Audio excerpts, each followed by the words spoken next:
everyone, Mandy Friedman here, licensed professional clinical counselor, clinically certified domestic violence counselor, clinically certified trauma professional level 2, the creator of SNAP, survivors of narcissistic and abusive personalities, and the owner of Claremont Mental Health. I'm here with my brother, Andrew. Hi, Andrew. Hey, Mandy. It's good to see you again, and we're talking today about Connor Roy in the show Succession Season 1. I'm excited to talk about that. Exactly. We are Season 1. Connor Roy, and ever since I started watching the show and I met him, I've been like, I can't wait to talk about Connor because some of his scenes are just so outrageous and some of the things that he says are so outrageous. So we're going to go over just a few of those things from Season 1 and Connor. But Andrew, I just wanted to ask you, what has this experience been like for you so far? I know how many times have you watched the series now? I think like 3 total, maybe. But then again, the editing process allows for some more, visualizing, let's say, of the show here and there. But, I like the show a lot still. And I like talking to you about stuff like this. We've done things like this in the past. So for me, it's not really about Succession. It's about doing cool stuff on the internet with my sister. And for me, the same. I get to combine 2 of my favorite things in one project, and that's hanging out with you and talking about narcissistic abuse, abusive relationships, targets of abuse, survivors and recovery from abuse, and everything that goes in with all of those situations and aspects of abusive relationships. And what better examples than in the show Succession? So, Connor, can you give us just sort of like a brief, synopsis of who is Connor? What do we know about him right off the bat? Connor's a fascinating character because on the surface, he seems like the most normal guy. We'll get into why that's not necessarily the case, but he is the oldest of the children. He does not seem to be that way. And in fact, he has to be reminded that he is on his own, which is kind of interesting. But he was an unplanned child from, Logan's maybe first or second wife. I'm not sure. But he has a different mother than the other children. So he's kind of an outsider in the family a little bit because of that. And he's not directly involved in the family business, which is something that comes up right away in the show because he wants to get involved and he believes he has what it takes to do that. And more. A lot more. But there's a lot of people like Connor that think that they could have that job too. Now, if we meet Connor, that means we meet Willa. Who's Willa?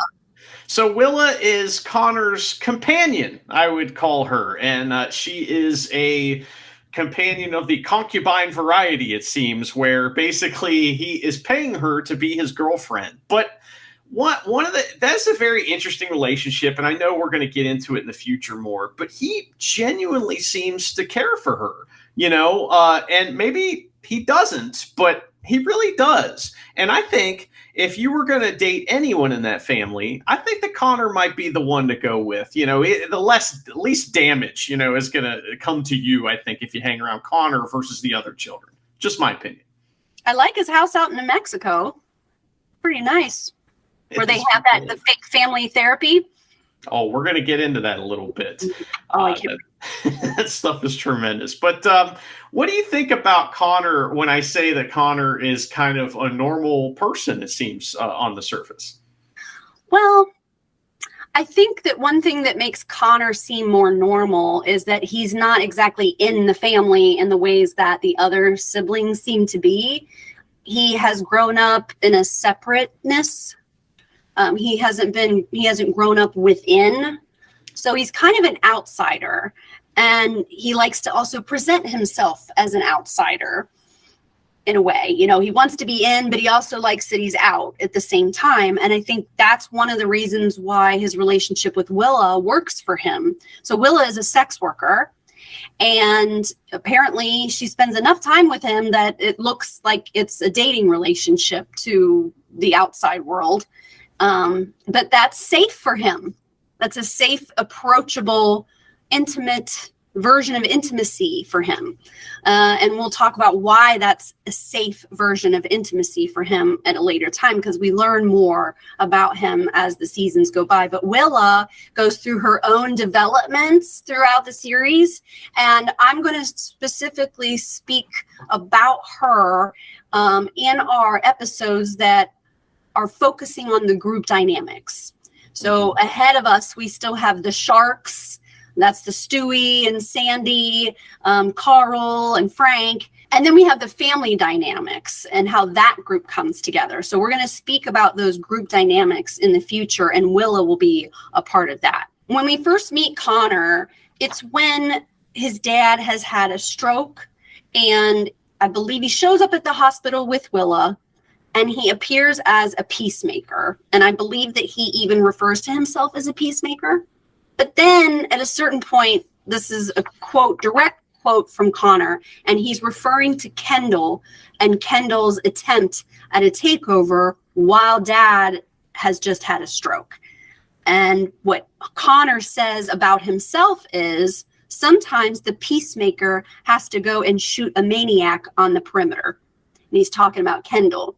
He's talking about his own brother. So he's a peacemaker who's also willing to kill people, and sees that killing is a necessary element of peacemaking.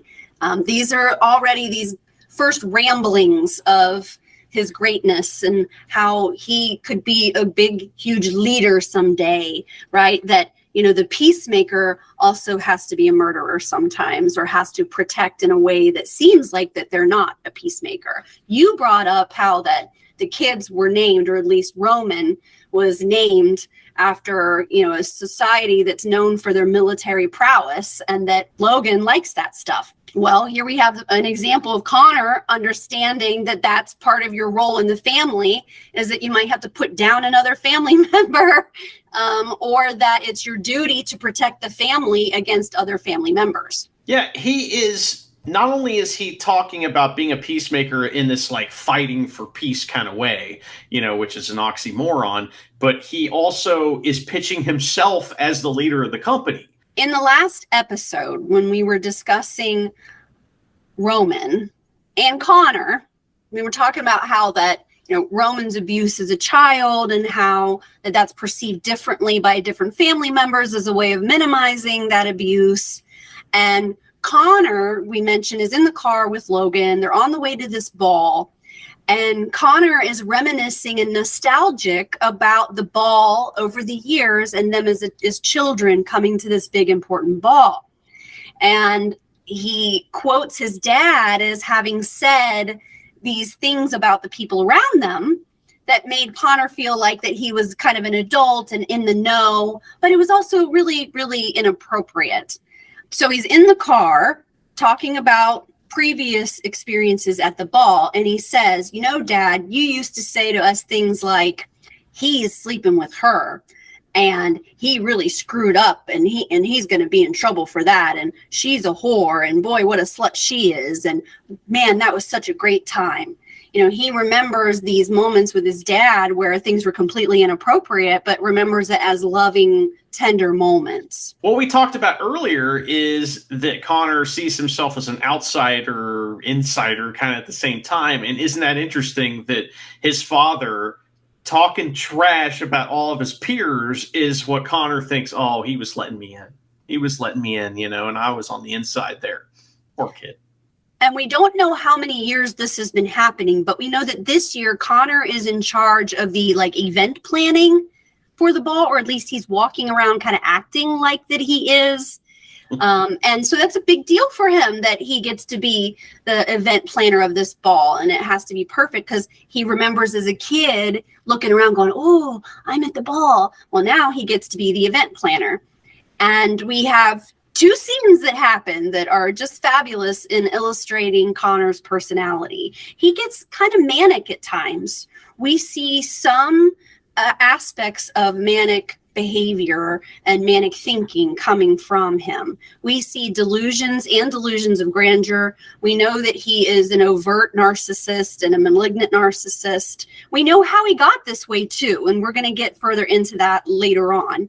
But He's so excited about this ball and being in charge of it, but something happens and it's a big deal. It's a very big deal.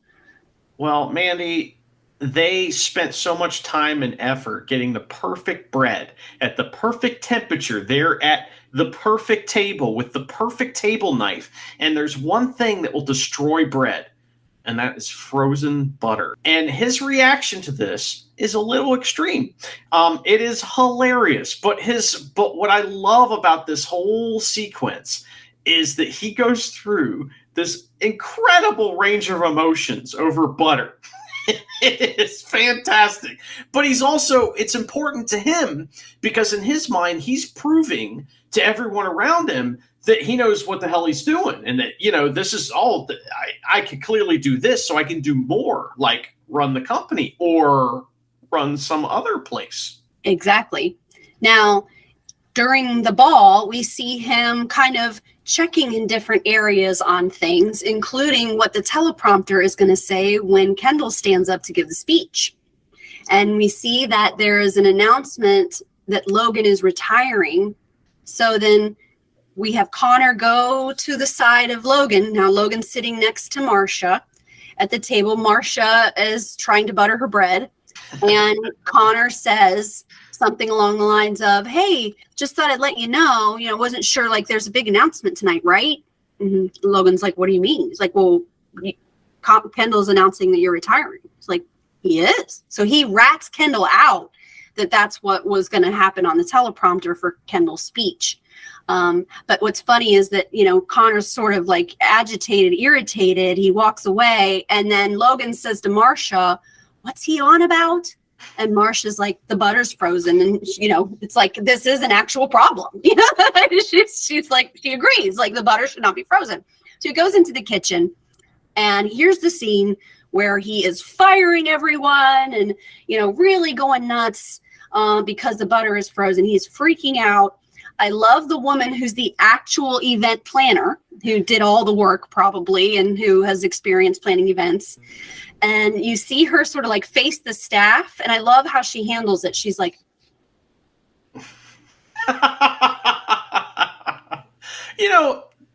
that's one of the only times in the whole show where someone who is in the service part of the world that they live in actually, she doesn't have a line, but she's got actual agency and she knows what's going on. Well, I guess that kind of parallels the whole thing where, Kendall didn't know how to make a freaking cup of coffee. So, it just kind of parallels that same thing and shows that Connor is completely clueless too. And he wouldn't know how to defrost butter in the first place. Exactly. Right. But he knows that everything has to be perfect. And if it isn't, some heads will roll. Now, things go well with the ball, as it turns out. Daddy gets up, he gives his speech, he kills it, crushes it, embarrasses Kendall, announces that Tom is Tom is engaged to Shiv. And, so now that's out, that Tom's part of the family now. That was a big surprise that Logan said that. Then Connor has a whole different version of himself that shows up in the kitchen and is high-fiving everyone and saying, what an awesome job, you guys. Awesome job. It's like, what a roller coaster. What a roller coaster he is. I've worked for people like him.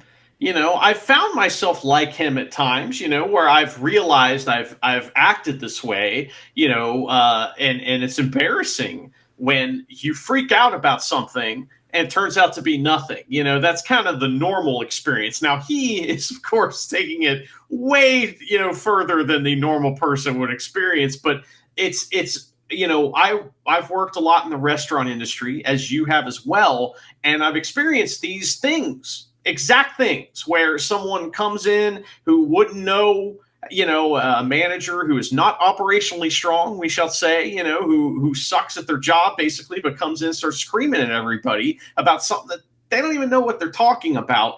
And you just kind of go, yep, gotcha. And you just kind of weather the storm. And by the end, they're high-fiving you, hugging you, telling you thank you so much. So it's an experience we can all kind of, we all know about, I would say. But the thing is that he's not embarrassed and doesn't even seem to notice Like everyone else is like, whoa, but this is just another day for Connor. This is just how emotional he gets, I guess. Another story about Connor that we learn of, we don't see it happen, but Kendall is on his way to Connor's when they're going to have that get together where they're having the fake family therapy. Kendall stops at a bar on his way to Connor's house. Now he's been sober, and he's definitely dabbling in not being sober anymore, and orders a drink, but people recognize the name on the credit card, and so becomes well known that now this is Connor's brother Kendall in the bar.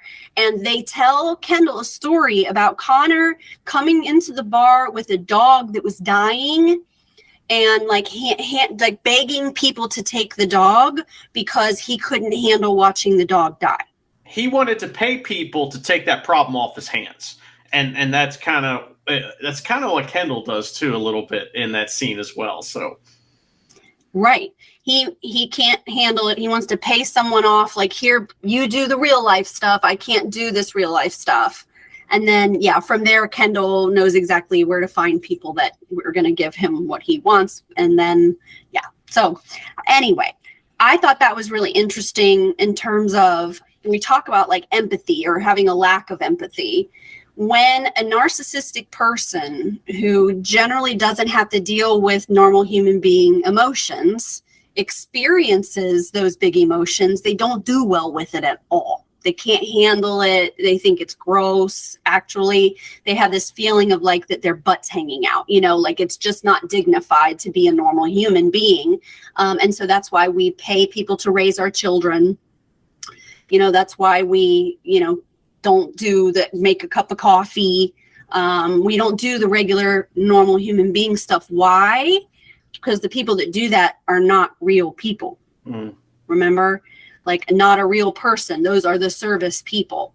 And so Connor would not want to be down with the lowly service people, right? He would want to be above it all. But really what it comes down to is that he can't handle those emotions and doesn't want to feel them. So if I could just out of sight, out of mind, someone else can take care of the dog.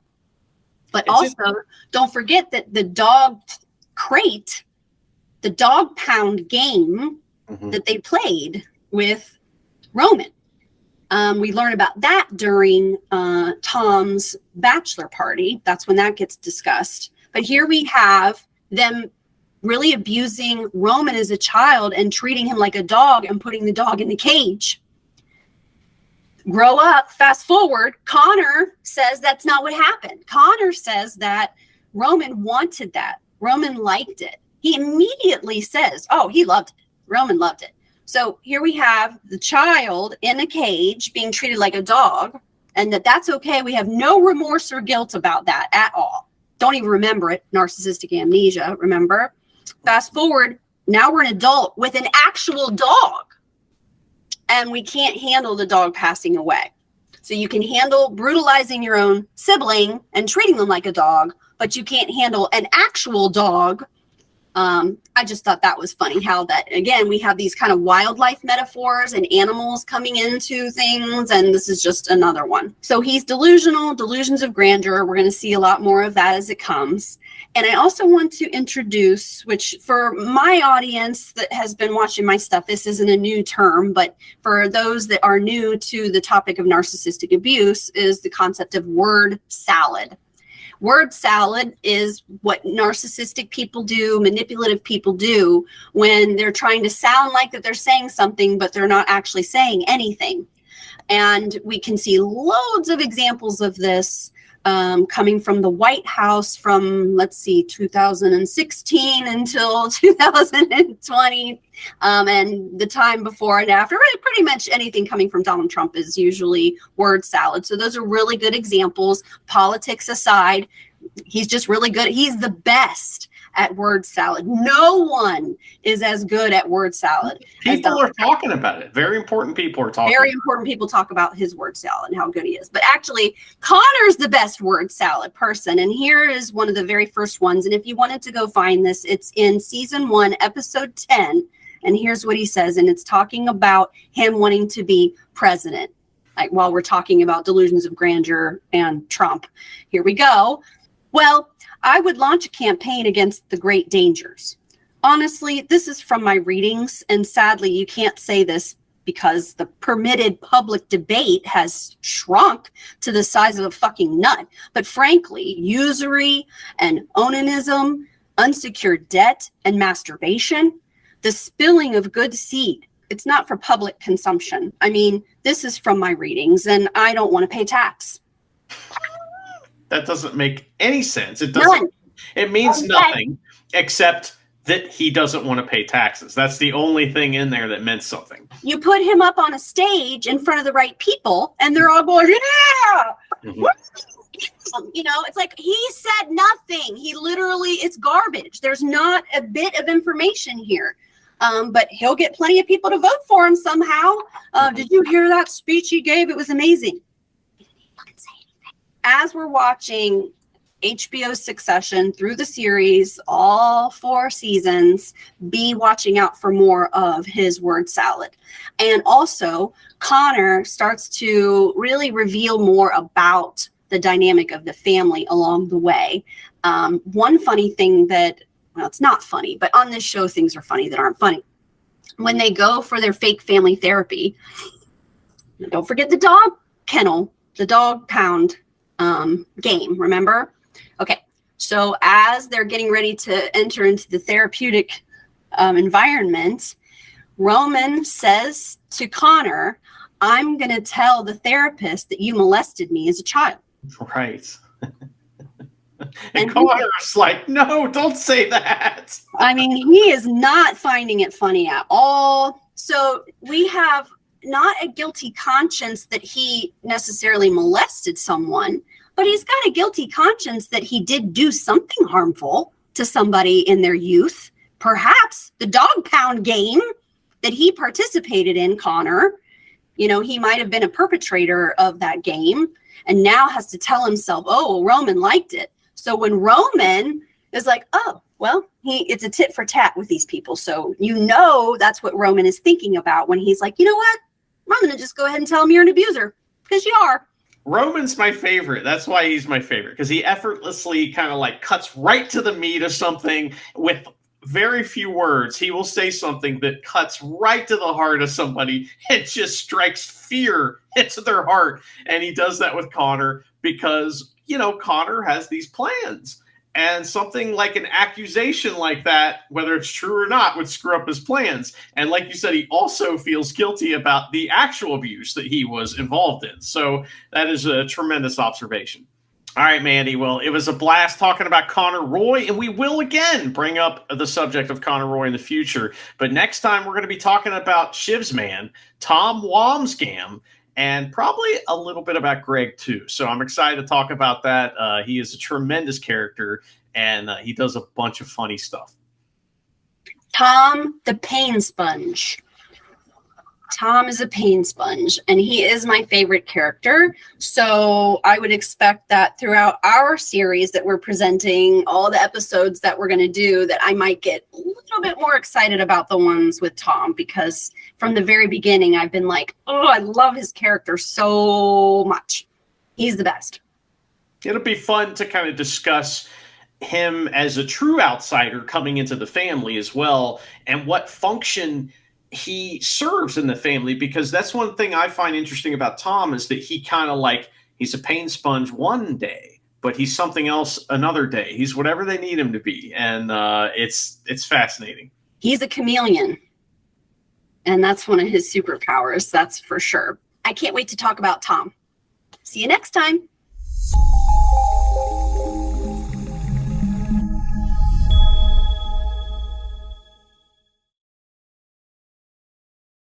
That's why Roman's my favorite, is because he effortlessly, how the fuck do you say that word? You should leave that in. Don't edit that out. Oh, that's going out. Because it's effortlessly. That's why Roman's my favorite, is because he effortlessly. I'm saying you should leave it in because it's hilarious.